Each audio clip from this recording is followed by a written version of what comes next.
Hello everybody.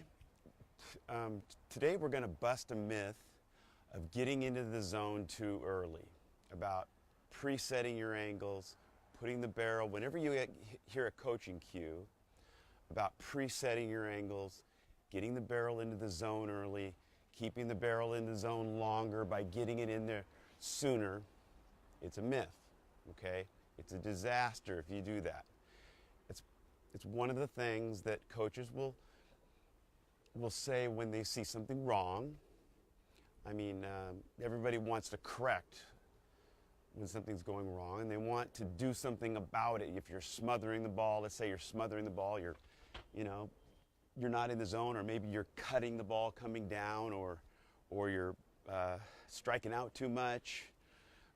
Just the belief, or maybe you're pulling your hands in too much and just really cutting the ball, and you're just not making solid contact. So there's been going around lately this idea of getting into the zone early, and that's a myth.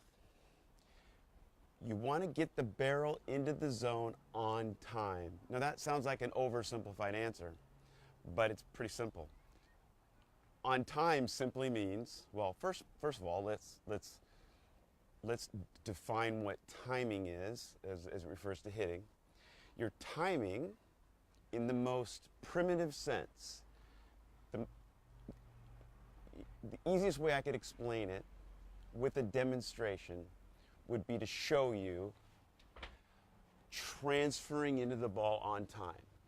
Just like if you're hitting soft toss or whatever it would be, if you transfer your weight into the ball on time. You don't have to move a lot, but you got to get into the ball on time. Get that weight so you're hitting it with your mass. Okay? If you have 90-mile-an-hour bat speed, you don't want to hit it with a motorcycle. You want to hit it with a semi-truck. Okay? You want to get your mass into the ball. And when you try to accelerate or try to get your bat into the plane unnaturally, that's not your job.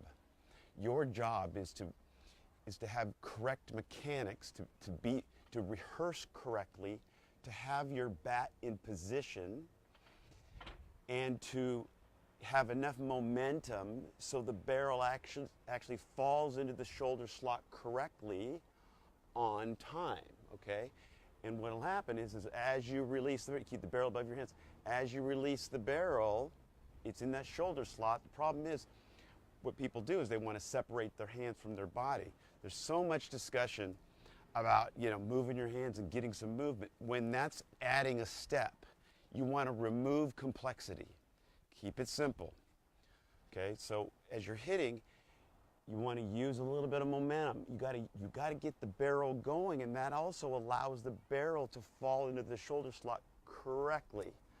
Now, I'm letting the barrel come down. I'm not doing this on purpose. If you don't have any momentum, it's going to be really hard to get your bat into the zone clean and organically or naturally. It's going to be real hard. But if you have momentum, the weight of the barrel is going to want to pull it back. But your job is to keep the barrel up as long as possible above the hands. When you hit the ball, sure, your barrel's going to be just below your hands. But look at this. I'm angled. Okay, my whole body is at an angle. Okay? If I stand up straight, guess what? The barrel's above my hands. Okay? You can only you're responsible for what you feel. And that's why you have to have a nice flat plane in your mind's eye. You have to use the ground to see the flat plane. You can't get turned around and upside down and off plane and then try to get the bat into the zone. The ball's coming into the zone pretty darn flat, okay? It's coming in, the ultimate swing plane is about 6 degrees of a positive angle, okay? That's basically flat. If you take the last 4 or 5 frames, and I'll be setting it out on a video shortly, if you show the last 4 or 5 frames of a pitch coming through the strike zone, it's basically flat. A fastball is basically flat. So if you're presetting, what happens is you're getting the barrel into the zone too early in the swing cycle. The swing has a cycle. You begin in your launch position, you get momentum, you get that thing going. As you transfer your weight into your front side. There's springboard that energy, turning your core into a ballistic motor. Your core goes ballistic as you're on the ball. Your upper body has resistance from your lower body, but you shift off your lower body, and your upper body fires across your lower body. Now your lower body's attached, so it's going to get turned, but you don't rotate your lower body. Your lower body is meant to resist, to provide resistance, like an engine mount, for your upper body and your core to rotate against it. Think jar of jelly. Okay, if you're going to rotate, if you're going to open up the jar, which is your upper body, with the cap going one direction, you can't let the lower part, the base, you can't rotate it the same direction. You have to hold it firm, and then it pops open. Same with your swing. Your lower body is resisting rotation, stays basically sideways. Now you place it slightly open, okay, but you resist it. As your weight shifts, as you unload your back side, that allows you to rotate. Okay, so on to getting into the plane on time. On time simply means when you want to hit the stinking thing.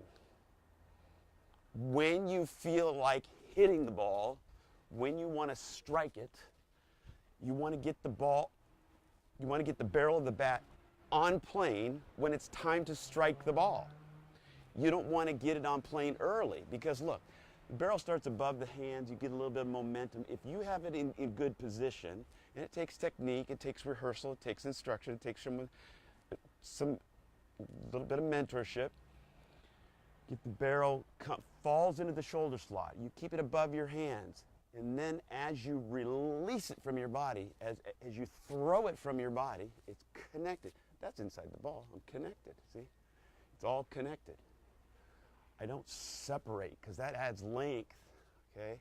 You want to be short, so you create a little bit of resistance. Momentum, resistance with your lower body. Shift off of that, keep the barrel above your hands, and then when you throw the barrel off your body, that's when the barrel will drop on plane. Now, when do you throw the barrel? When you want to hit the thing.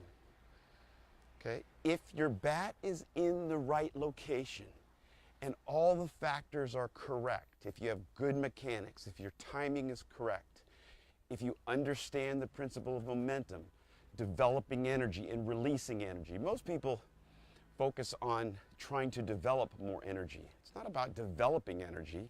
It's about having the ability to deliver the energy that you have. You know, I mean, if I'm just standing here, I want to throw a punch, I don't need to wind up. All I got to do is just go forward right into it. That's all the energy I need. When I'm hitting, I just need to deliver that energy. Most people lose it by trying to reach for more and have extra movement. Listen, the barrel, if you do things correctly, the barrel, with momentum, the barrel will fall into the shoulder slot correctly, and as you release it, it'll come below the hands, and you'll hit the ball on time. If you keep flat swing, that barrel will come around your body like this, okay? Look how flat that is. So if I have to go out and hit a ball way out there, I can hit it with the barrel even below my hands. I'm keeping a flat plane, see that? But I'm on plane for a long time because I let it drop naturally. Now if I preset, okay, now I'm here too early, by the time I get to the ball, I'm already in the finish phase, and that's when oftentimes you hit the front of the ball and you come over the top of it because you got into the zone too early. Okay, you don't get into the zone early, you get into the zone on time because you have good mechanics. You have sound mechanics using the major league plan. Okay? So if you think that it might be a little late for you, if you're wondering if you can be helped, listen. If you're willing to do whatever it takes to succeed, you got to do what I did and get the major league plan. Frank Robinson, the late Frank Robinson, helped me. He mentored me, and that's why I made it a calling for. It's a calling for me because there were a lot of other answers that I didn't have, and there weren't people that were, or at least I didn't find the people. Maybe I wasn't in the right mindset, but have a calling to share with people that there are things to rehearse and learn about the Major League plan. A lot of us just thought that on any given day, let's say I'm hitting with a Wade Boggs or a Don Mattingly, on any given day, I'm the best hitter on the field. Why is Wade Boggs hitting 350 or Don Mattingly? We just always assumed that maybe that consistency came from another place inside of us, an abstract place that we don't have control of. That's not true. And if I would have known that, that would have helped. Okay, instead of constantly trying to make adjustments, maybe trying to get the bat in the plane early, in the zone early, things like that. Adjusting your mechanics, it complicates the timing process because you have cascading errors, because every time you adjust your mechanics, you change the timeline of your swing, and now you're having a timing battle on both fronts, on the timing the pitch front and the mechanical front. You want to keep it simple, short and simple. If you want to do whatever, if you're willing to do whatever it takes to succeed and reach the highest level like I did, you got to have the Major League plan. Everything else is amateur hour. Have a good day. This is Matt Nokes.